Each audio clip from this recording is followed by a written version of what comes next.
Hey everyone, today we're diving into an interesting topic in the world of programming. Understanding high-level and low-level programming languages. If you're curious about what these terms mean and why they matter, stay with me. Let's break it down. First up, let's talk about high-level programming languages. These languages are designed to be user-friendly and easy to understand. They're closer to human language, which makes them great for people who want to focus on solving problems without getting bogged down by the technical details of the computer's hardware. Popular high-level languages include Python, Java, and JavaScript.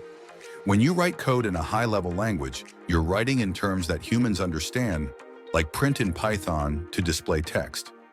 You don't have to worry about things like memory management. The language handles a lot of that for you. Because high-level languages are easier to read and write, they're often used to develop applications quickly, especially when rapid development is needed, like for web development, app development, and data analysis. Now let's shift gears and talk about low-level programming languages.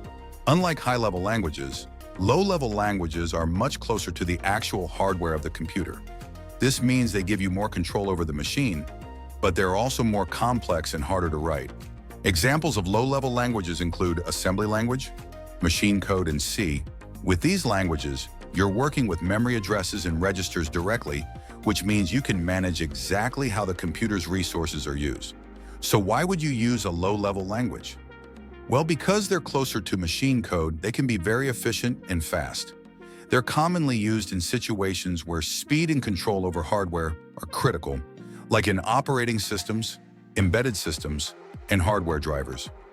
To sum it up, high-level programming languages are easier to learn and faster to write, but give you less control over hardware. Low-level languages, on the other hand, are harder to write but allow you to optimize performance and manage resources precisely. Both have their unique uses, and each plays a crucial role in technology. Thanks for tuning in. I hope this clears up the difference between high-level and low-level programming languages.